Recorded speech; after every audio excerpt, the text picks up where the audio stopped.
Bismillahirrahmanirrahim. Assalamualaikum warahmatullahi wabarakatuh.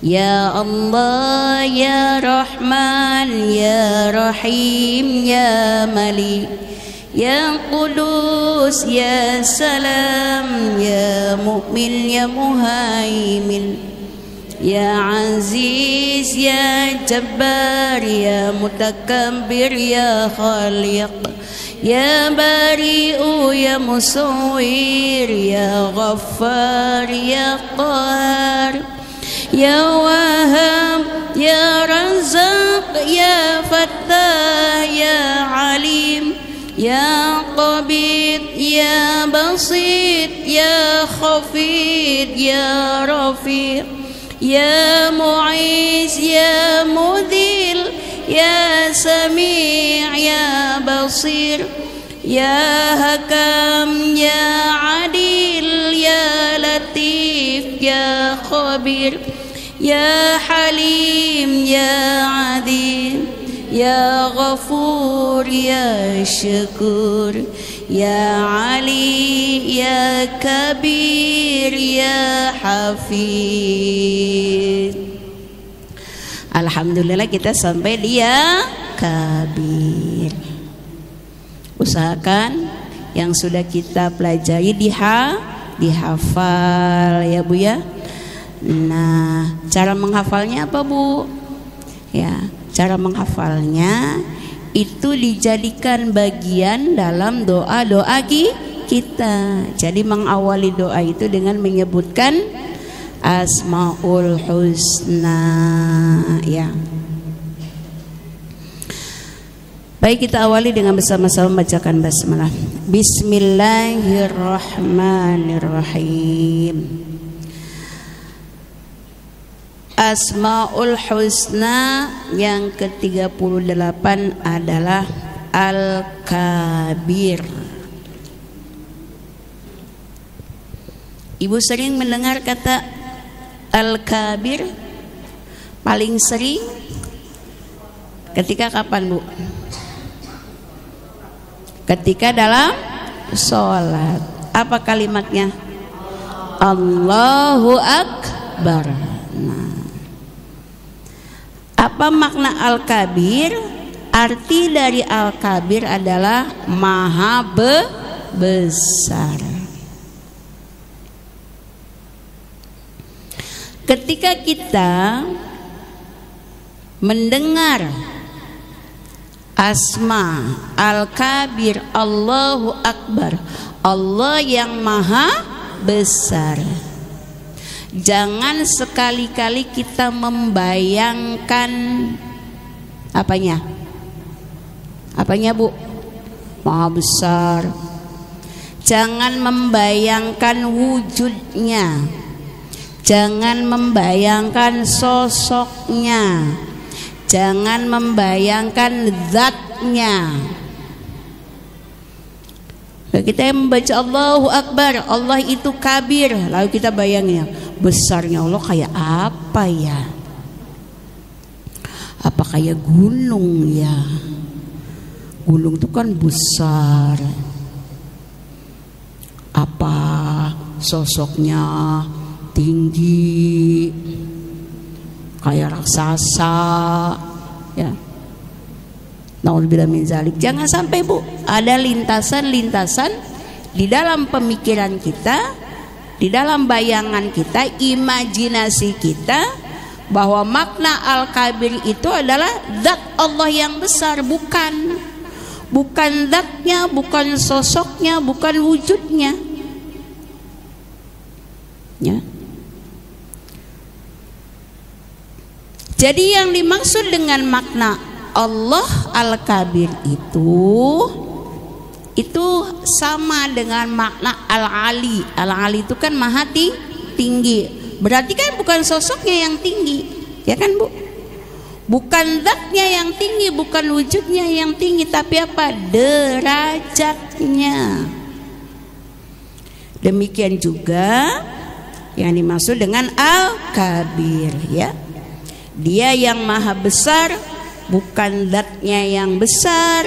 Al-kabir adalah satu ibarat ya dari kesempurnaan adanya Allah Subhanahu wa ta'ala, kesempurnaan zatnya Allah Subhanahu wa ta'ala.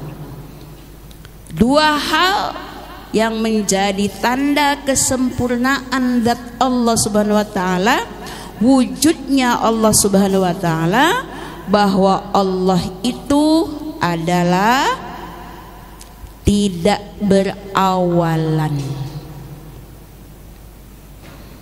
tidak ada awalnya dan tidak ada penghabisannya, tidak ada akhirnya. Jadi wujud Allah itu tidak ada permulaannya.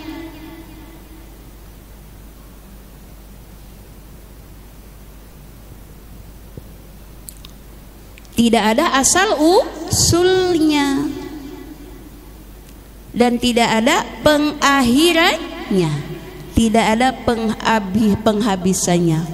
Wal awwalu wal akhir, dialah yang awal dan dialah yang akhir. Kalau Allah ada asal usulnya, berarti bukan Tuhan. Ya. Jadi makna al-kabir di sini adalah kemahabesaran, kesempurnaan Allah yang zatnya, yang wujudnya Allah itu tidak ada perawalannya, ya, tidak ada permulaannya dan tidak ada penghabisannya. Yang kedua, segala sesuatu yang ada, apapun bentuknya, pasti berasal dari Allah.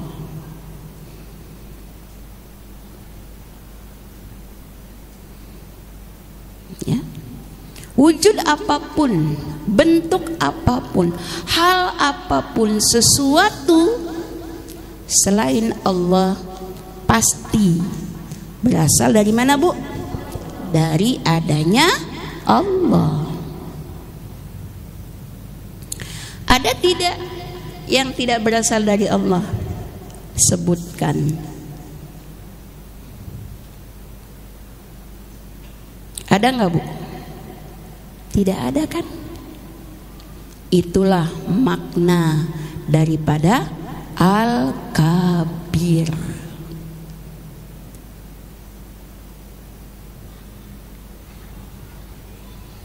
Nah, jadi makna al-kabir itu adalah kesempurnaan zat Allah yang tidak ada permulaan dan tidak ada akhiran. Yang kedua, segala sesuatu apapun pasti itu berasalnya dari mana, Bu? Dari adanya Allah Subhanahu wa ta'ala.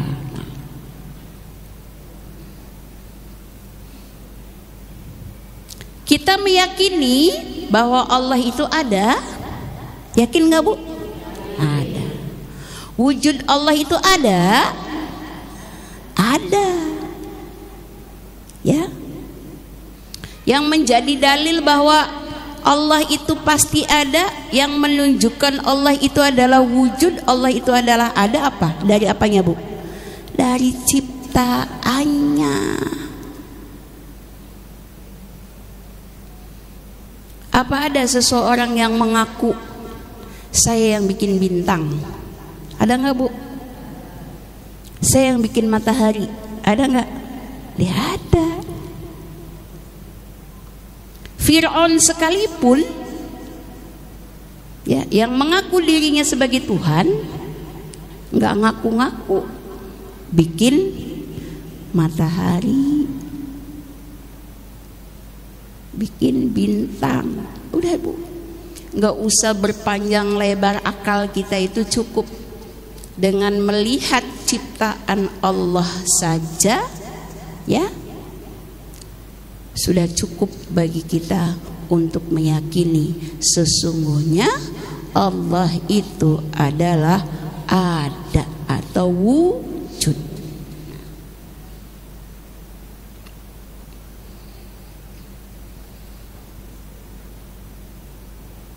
Makhluk sempurna atau tidak, Bu?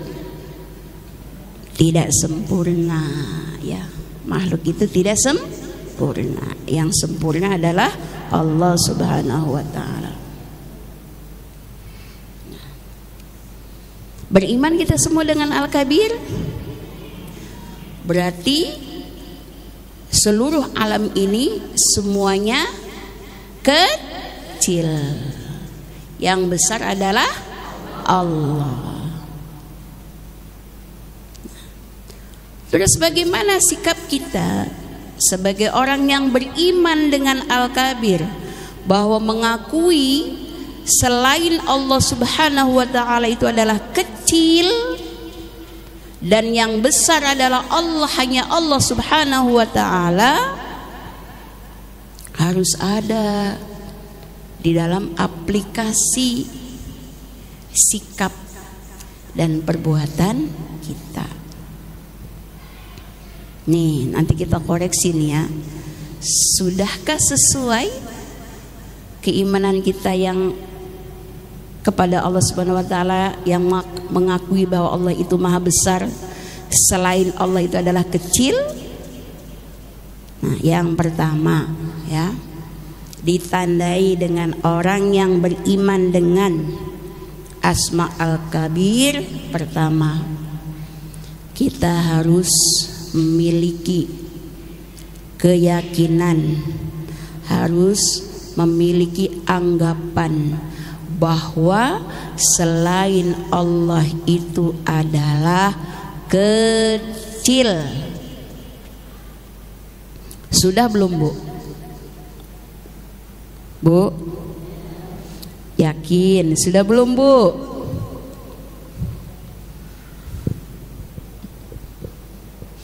Contoh sederhananya nih, ketika datang panggilan sholat,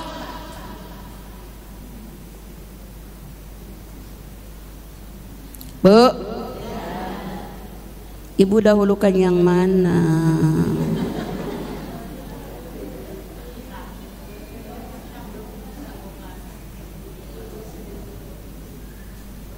Bu, Ibu mentingin mana?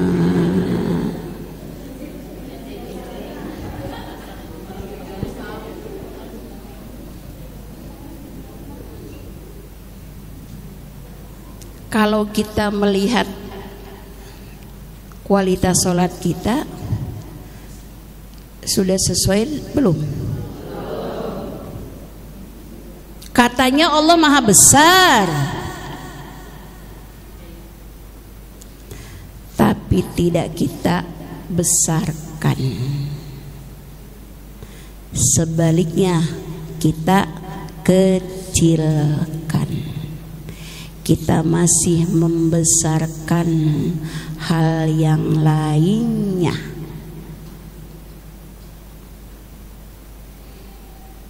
Lebih besar pekerjaan,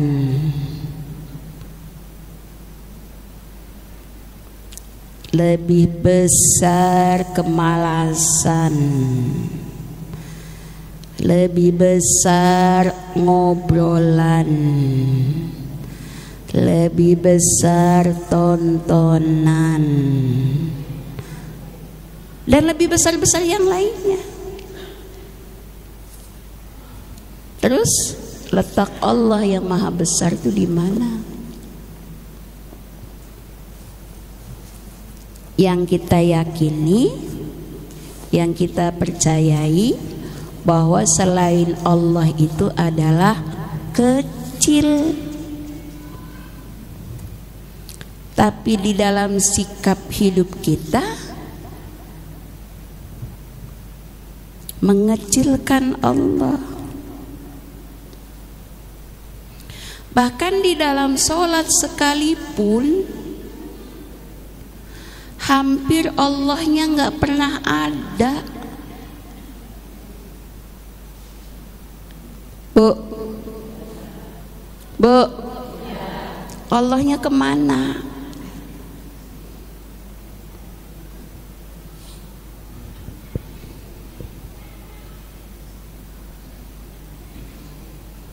Kita sholat itu kan seperti gerakan olahraga, menyembah kekosongan.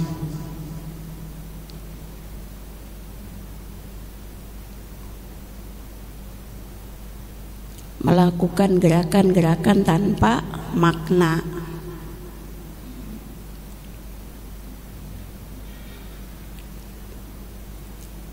Yang kadang kita melakukan sholat juga tanpa kesadaran.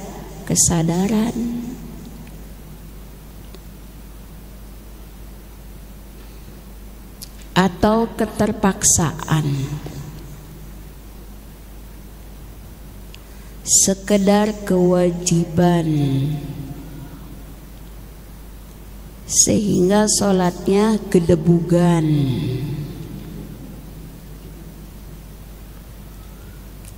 Paham Bu, gedebukan yang gimana Bu? Gerada geruduk kan?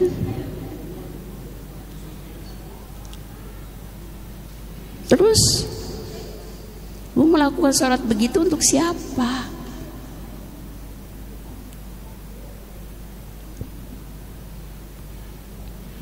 Jadikan sholatmu sebagai kebutuhan. Sebelum sampai pada taraf sholat itu sebagai kebutuhan, jadikan sholat itu kesadaran.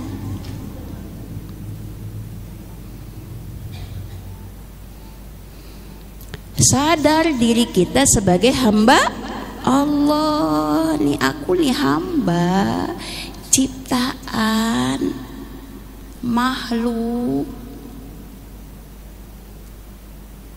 Aku tuh diciptakan oleh penciptaku tuh untuk apa? Untuk menyembahnya, untuk memujinya, untuk tunduk patuh kepada perintahnya. Perintahnya tuh apa? Disuruh sholat. Jadi dilakukan harus dengan kesadaran.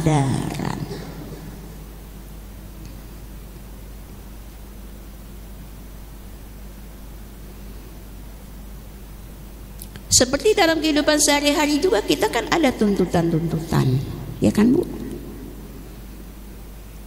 Orang bekerja, waktu masuknya jam 8, dia kan akan berusaha bagaimana supaya tidak terlambat. Dia lakukan dengan kesadaran. Iyalah, sebagai konsekuensi saya seorang karyawan di suatu perusahaan, suatu pabrik. Aturannya seperti itu harus saya laksanakan. Nah, seharusnya ya kita harus lebih memiliki rasa kesadaran itu terhadap Tuhan kita, Allah Subhanahu wa ta'ala. Itu di dalam sholat kita masih menghilangkan sosok Allah yang kita ingat hal yang lain-lain.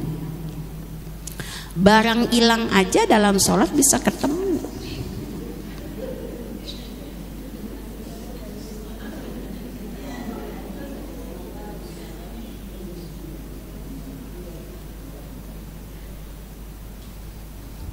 Bu, ya. Jadi kalau Al-Kabir kita yakin dengan maha besarnya Allah. Makanya kan di dalam sholat itu ya, kalimat yang sering didengar Allahu Akbar, Allahu Akbar, Allahu Akbar. Berapa kali kita mengucapkan kalimat Allahu Akbar? Dari takbiratul ihram.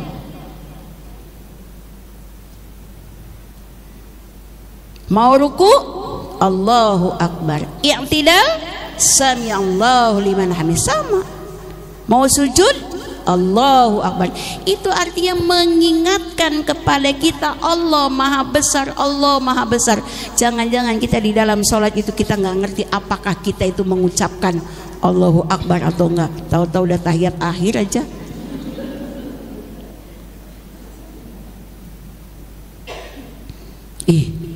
Udah selesai ya? Tadi rakaatnya udah berapa? Lah selama sholat ibu ngapain? Tidur. Karena sholatnya tidak diawali dengan kesadaran. Coba kalau sadar, tidak akan bu, lupa gerakan, lupa bacaan, lupa rakaat. Kenapa kita lupa di dalam sholat? Karena diawali sholatnya tidak dengan kesadaran. Yang kedua, ya,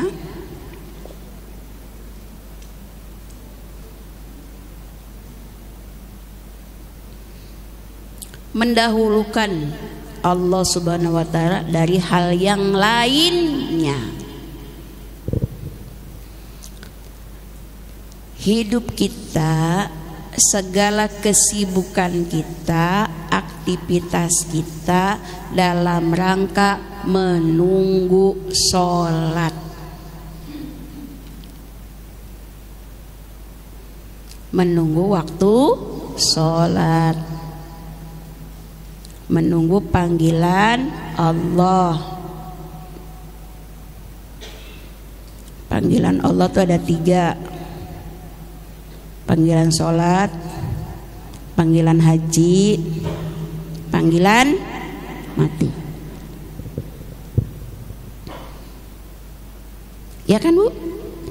Nah, jadi sesibuk apapun itu lagi nunggu sholat. Jadi ketika panggilan itu datang, waktu itu datang, tinggalkan. Jangan tanggung. Bentar lagi, tanggung. Ya, itu memaknai bahwa kita termasuk orang yang beriman kepada Asma'ul Kabir. Ya, prioritas ya bu ya, prioritaskan Allah, dahulukan Allah. Perintah Allahnya tuh apa?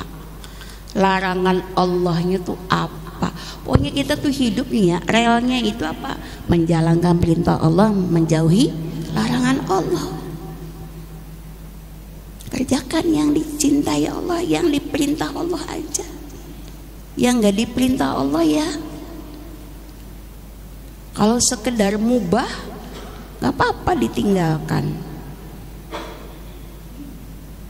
Ya. Yang ketiga lah, tidak mengharapkan penghargaan, pujian, penilaian dari selain Allah, dari manusia. Nggak penting bu penilaian orang teh, benar nggak coba? Nggak penting.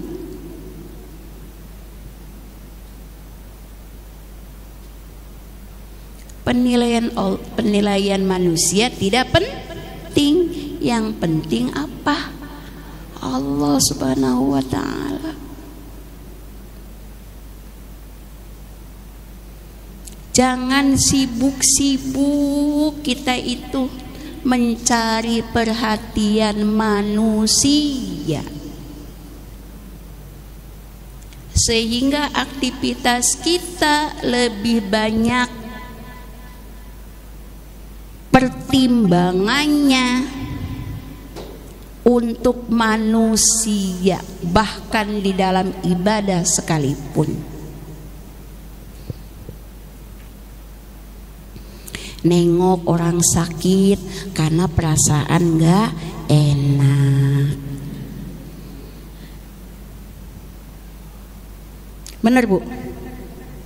Ngaji ke majelis juga rasa gak enak. Saya kan sekarang udah jadi ketua RT,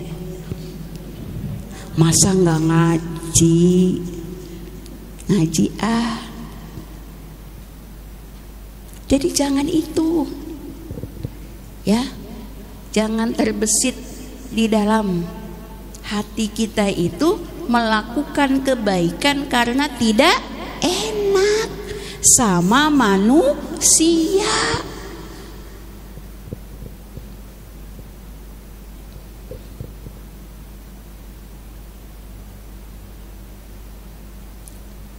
Nengok orang sakit, ya saya harus nengok karena memang itu diperintah oleh Allah sebagai sesama muslim.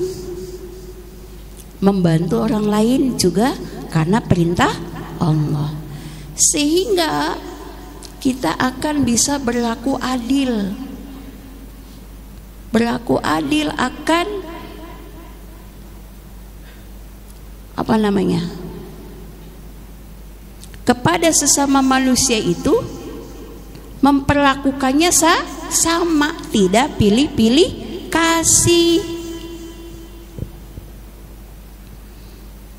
Kita akan berbuat baiknya tidak hanya kepada orang yang berbuat baik kepada kita saja, tetapi juga kepada semua orang yang membutuhkan bantuan kita. Baik, kita kan membantu orang ini males, dia mah kagak pernah ikut apa-apa, nggak pernah aktif apa-apa. Udah nggak usah ditengokin, kalau sakit biarin aja, kalau mati juga biarin, suruh mandi aja sendiri. Ya, nah, karena apa? Pertimbangan kita selalu penilaian manusia.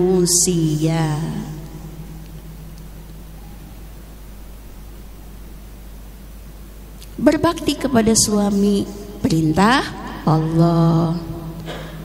Jadi kita ketika berbakti kepada suami tidak terbentur melihat tanggal.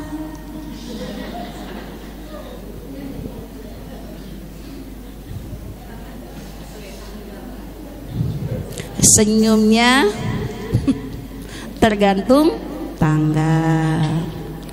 Tanggal muda senyumnya lebar, tengahan bulan tanggalnya senyumnya sempit. Tuh. Berbakti kita kepada suami, taatnya kita kepada suami, itu karena kita menjalankan perintah Allah. Susah ya Bu, susah.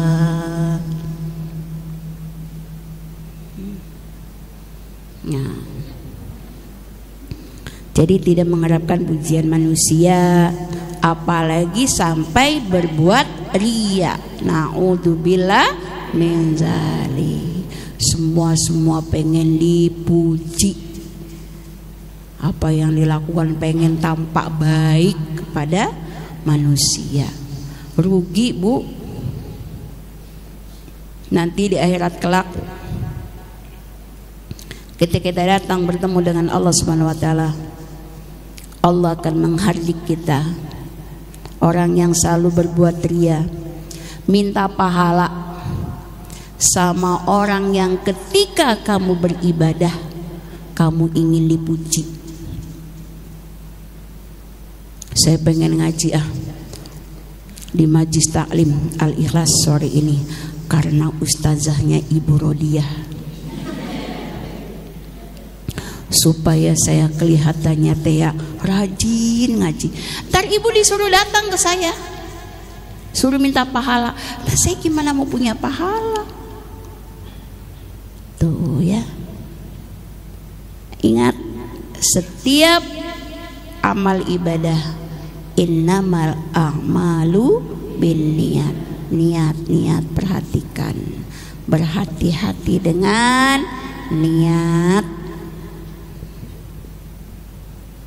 karena niat ini yang akan menjadikan amalan ibadah itu menjadi gagal atau sukses, menjadi pahala atau jadi riya.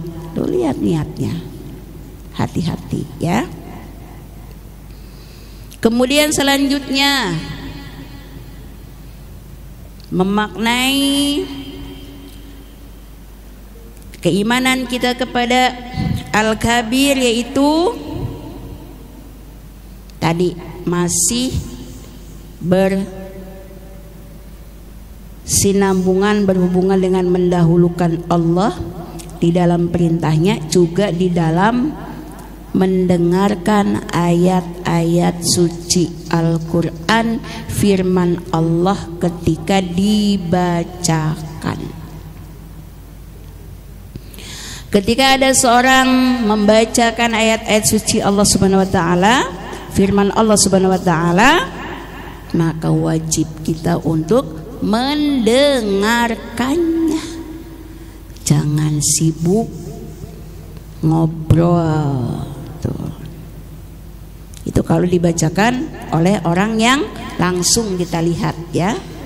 Beda dengan Al-Quran yang dibacakan melalui tip HP. Nah, ya, itu tidak. Makanya kalau itu lebih baik tidak usah dibacakan daripada dibaca tapi tidak didengarkan.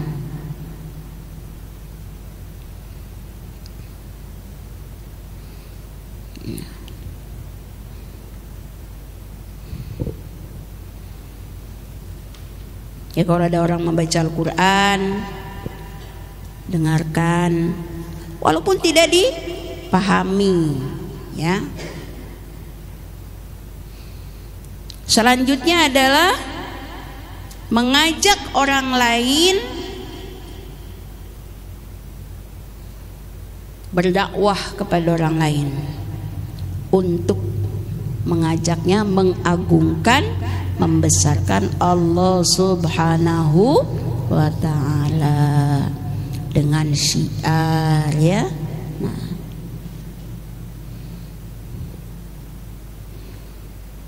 contoh sederhana aja, kalau di rumah waktunya sholat, matikan aktivitas. Pengertian dakwah tuh nggak mesti wah dengan penuh semangat kalimat wah. Kita aja nih sekitaran kita, lingkungan kita. Di rumah, Nana lagi main HP atau lagi aktivitas apa? Yo Nana, pulang-pulang sholat, ayo ke masjid. Yang laki-laki, ayo ke masjid, sholat. Nah, ya, dia mengajak orang lain untuk ikut mengagungkan, membesarkan Allah Subhanahu wa ta'ala dengan cara mengajaknya untuk beribadah, ya, menjadikan agama itu di atas segala-galanya, ya. Jadi belajar agama itu penting. Yang selanjutnya adalah berusaha menjadikan diri kita besar di sisi Allah Subhanahu wa ta'ala.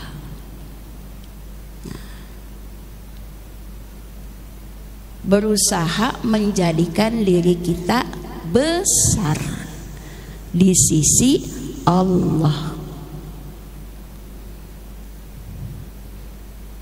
Ada orang yang besar di sisi manusia, tapi belum tentu besar di sisi Allah Subhanahu wa ta'ala. Di sisi manusia besar karena jabatannya, karena hartanya, karena ilmunya, karena pengaruhnya. Bisa jadi dia besar, tapi belum tentu dia besar di sisi Allah Subhanahu wa ta'ala. Ada orang yang kecil, bahkan hina di sisi manusia karena kemiskinannya, ya, karena pakaiannya, karena kerendahannya, karena kehinaannya, tapi sesungguhnya dia besar di sisi Allah Subhanahu wa ta'ala, ya.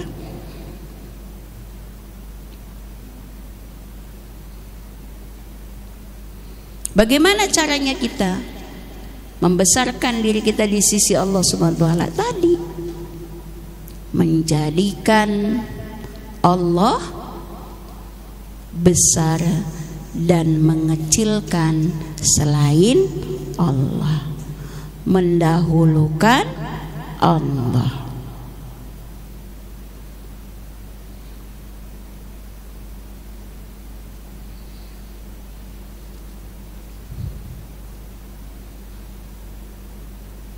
Ada modal dasar ya, modal dasar yang menjadikan seseorang itu besar di sisi Allah Subhanahu wa taala, itu adalah akal.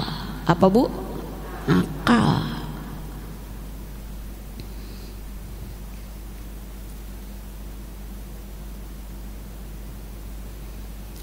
Sebelum Allah Subhanahu wa taala menciptakan tubuh manusia, sosok manusia, di alam ruh Allah itu pertama menciptakan akal.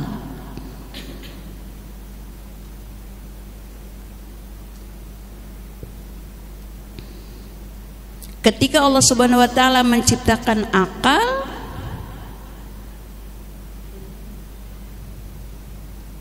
ya, lalu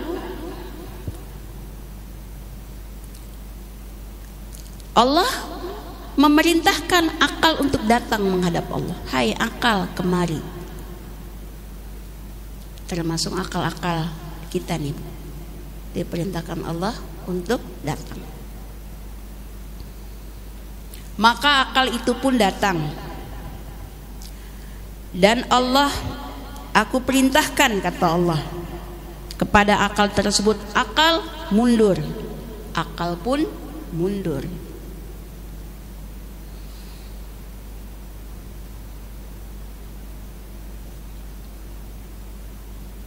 Ketika Allah perintahkan kepada akal itu, wahai akal maju, akal pun maju. Jadi hakikatnya akal itu apa Bu? Patuh. Makanya kalau ada orang manusia punya akal enggak patuh, itu akalnya perlu dipertanyakan. Kemudian Allah berkata, demi kemuliaanku tidak aku ciptakan makhluk yang lebih mulia dari engkau wahai akal. Siapa yang punya akal? Makhluk Allah. Siapa Bu? Manusia kan? Manusia itu siapa? Kita kan? Jangan-jangan kita keder. Tuh, ya. Jadi Allah berkata, tidak aku ciptakan makhluk yang lebih mulia dari engkau wahai akal. Dengan engkau wahai akal, aku mengambil sesuatu. Dengan engkau wahai akal, aku memberi sesuatu. Dengan engkau wahai akal, aku memberi pahala. Dan dengan engkau wahai akal, aku menyiksa. Berarti siapa yang diberi akal? Manusia. Berarti siapa yang diberi pahala? Manusia. Siapa yang disiksa? Manusia. Hewan disiksa enggak? Tidak, karena dia tidak ada akalnya. Tumbuh-tumbuhan dapat pahala enggak? Tidak, karena dia tidak berakal. Ketika Allah Subhanahu wa taala menciptakan akal, Dia percikan akal tersebut sehingga ada yang mendapat banyak dan ada yang mendapat sedikit, dan ada juga yang tidak mendapatkan percikan akal. Bu, akal itu kalau bisa diukur Ada namanya tes EQ, ya kan? Tes kecerdasan, betul nggak Bu? Beda-beda kan?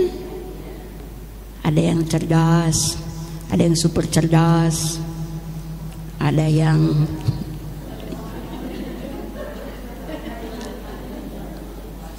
itu volumenya. Nah, itulah Allah percikan akal pada penciptaan manusia. Nah, kita tuh dapat akalnya berapa? Jangan-jangan kita nggak dapat akal. Karena dikasih tahu apapun bebel. Padahal kan akal tuh kan dasarnya Allah suruh mundur, Allah suruh maju. Lagi ini udah ngaji, gurunya banyak, masih aja bebel. Kan? Nah ya, kata Allah gitu, ada yang dapat akalnya banyak, ada yang dapat akalnya sedikit, bahkan ada yang tidak mendapatkan akal. Yang mendapatkan percikan akal inilah orang yang tidak mendapatkan percikan akal inilah adalah orang-orang yang kafir. Alhamdulillah, saya termasuk bukan orang yang kafir. Karena dia ada organ akalnya tapi tidak dapat percikan cahaya akalnya, sehingga tidak bisa menerima kebenaran. Dan orang kafir inilah yang nanti akan menjadi penghuni neraka. Orang-orang kafir ini dijadikan Allah adalah untuk memenuhi dan melayani kebutuhan orang-orang yang diberi percikan akal. Sekalipun mereka pandai ya secara akalnya, otak berpikirnya dalam urusan dunia saja, tapi dalam urusan akhirat dia tidak memiliki kemampuan apa-apa. Tuh Bu punya akal kan? Makanya agama itu hanya diperuntukkan bagi orang-orang yang mau berpikir, bukan orang yang pandai, orang-orang yang mau mempergunakan akalnya. Masa kita diciptakan sedemikian sempurna, diberikan begitu kenikmatan, tidakkah berpikir dirimu wahai manusia tidak mau menyembah? Kita saja dikasih pertolongan sama orang lain, berterima kasih. Masa kita kepada Allah Subhanahu wa taala tidak ingin bersyukur? Tanda yang tertinggi dari rasa syukur kita adalah beribadah, membesarkan Allah, mengagungkan Allah. Udah Allah aja Bu.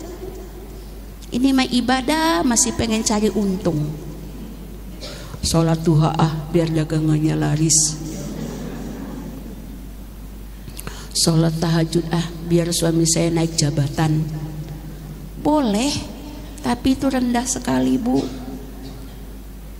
Harusnya kita tuh beribadah itu tidak dengan iming-iming. Terserah Allah, mau dagangan saya dilarisin alhamdulillah, enggak dilarisin juga enggak apa-apa, yang penting saya bisa ibadah kepada Allah. Itu diberikan kemampuan kita untuk beribadah kepada Allah saja itu suatu nikmat yang tidak boleh kita abaikan. Syukur tuh. Ini mau kerjaan ngeluh jadi manusia teh. Nggak ada presiden ngeluh, presiden udah pilih ngeluh, udah ganti presiden hayu aja diuyak-uyak, ijazah palsu lah, ini palsu lah, kurang kerjaan banget ya.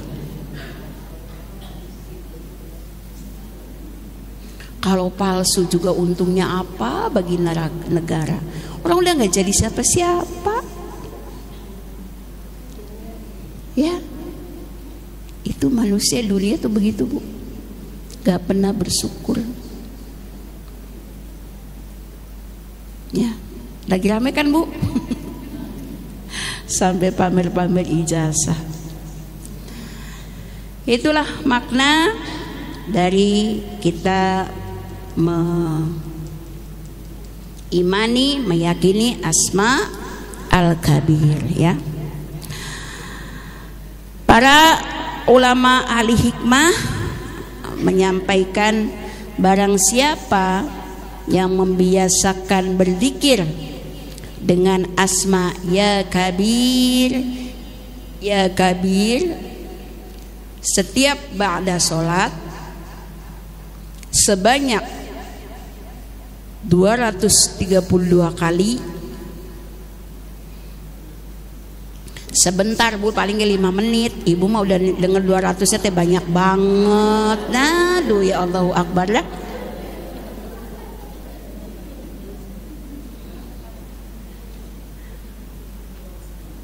Setelah sholat ya, Bu, ya. Berapa, Bu? 232 kali. Dibukakan baginya pintu-pintu ilmu, dibukakan baginya pintu ma'rifat, dibukakan baginya pintu-pintu rizki. Nah, biasanya paling getol kalau udah urusan rizki. Wah, ada rizki nih, ya, baik rizki lahir dan batin, dan juga pintu-pintu kemakbulan atau diterima oleh Allah Subhanahu wa taala segala hajatnya. Tapi amalan ini enggak seperti minum obat. Pusing minum Paramed, cereng langsung sembuh, ya. Sekali berzikir langsung teng, nah terjadi, ya.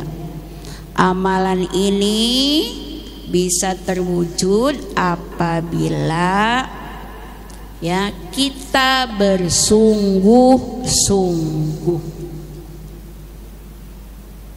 memiliki kesungguhan di dalam hati kita, ya.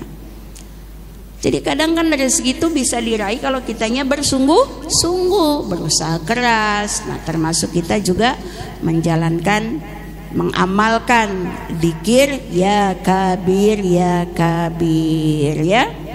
Allah mewujudkan setiap doa hambanya apabila hamba tersebut menunjukkan niat dan kesungguhannya.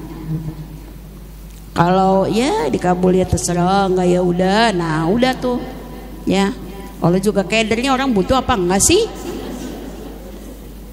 Iya, kalau kita memerlukan maka kita harus bersungguh-sungguh. Ya, demikian Ibu yang sudah kita pelajari Al-Kabir, ya. Ingat, konsep hidup kita hanya Allah, urusan kita hanya dengan Allah, ibadah kita untuk Allah, kita datang dari Allah dan kita akan kembali kepada Allah. Tuh, ya. Urusan dunia tuh kecil, jangan banyak-banyak pusing urusan, segala urusan dipikirin, bikin stres, ya. Sabar aja, sabar tuh ada batasnya, sabar itu tidak berbatas, ya. Bersyukur tidak ada tetapi, syukur aja. Tapi kan, nah itu namanya tidak bersyukur. Syukur. Konsep hidup itu apa, Bu? Jalani, nikmati, syukuri. Nah, udah, tenang, ya. Wallahu a'lam bishawab.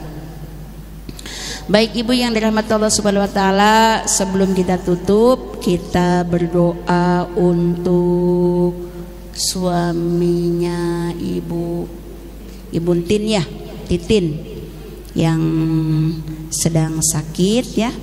Beliau habis menjalani satu operasi.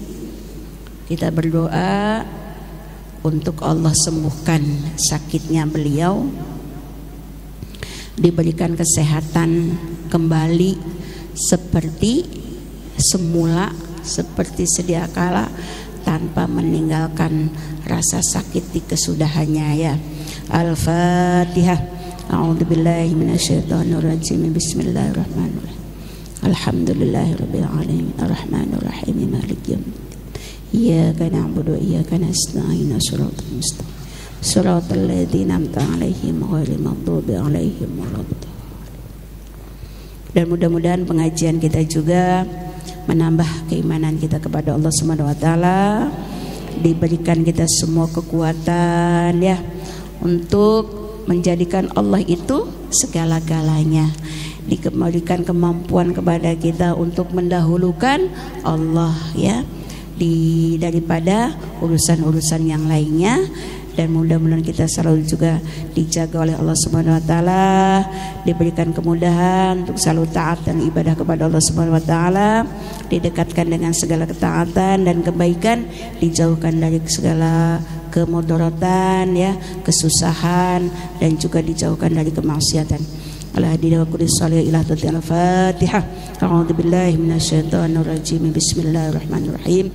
Alhamdulillahirabbil alamin arrahmanir rahim maliki yaumiddin. Iyyaka na'budu wa iyyaka nasta'in shiratal mustaqim shiratal ladzina an'amta 'alaihim ghairil maghdubi 'alaihim waladdallin. Amin. Allahumma salli ala sayyidina habibina sayyidina karimina dukhrina wa maulana Muhammad wa sallam wa tabaraka sahabatu rasul ajma'in. Bismillahirrahmanirrahim. Alhamdulillahirabbil alamin hamdan syakirin hamdan amin hamdan yuwafi ni'amaka fi mazidah ya rabbana lakal hamdu kama yanbaghi li jalali qadimi sultanik. Allahumma salli ala sayyidina Muhammad wa ala ali sayyidina Muhammad. Allahumma a'inna ala dzikrika wa syukrika wa husni ibadatik ya muqallibul qulub thabbit qulubana ala dinika wa ta'atik ya dzal jalali wal ikram ta'ala dinil islam. Allahumma nas'aluka 'ilman nafi'an wa rizqan halalan thayyiban mubarakan fi wa 'amalan shalihan muttaqabbala. Allahumma nas'aluka salamatan fid din wa 'afiyatan wa ziyadatan fil 'ilmi wa barakatan wa rizqan wa tawbatan qabla al-maut wa rahmatan minal maut wa maghfiratan ba'da al-maut.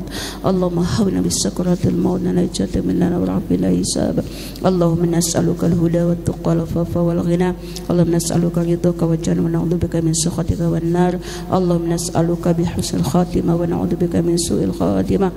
Allahumma ighfir lana dhunubana wa li wa lakum min as-saghirah ولجميع المؤمنين والمؤمنات والمسلمين والمسلمات الأحياء منهم والأموات.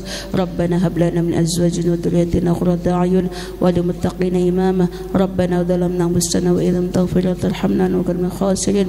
ربنا لا تزغ قلوبنا بعد إذ هديتنا وهب لنا من لدنك رحمة إنك أنت الوهاب. ربنا تقبل منا إنك أنت السميع العليم وتب علينا إنك أنت التواب الرحيم. ربنا آتنا في الدنيا حسنة وفي الآخرة حسنة وقنا عذاب النار. وصلى الله على سيدنا محمد wa ala alihi wasallam. Subhana rabbika rabbil izzati amma yasifun wa salamun alal mursalin alhamdulillahi rabbil alamin. Amin amin ya rabbal alamin. Billahi taufiq wal hidayah. Wassalamualaikum warahmatullahi wabarakatuh.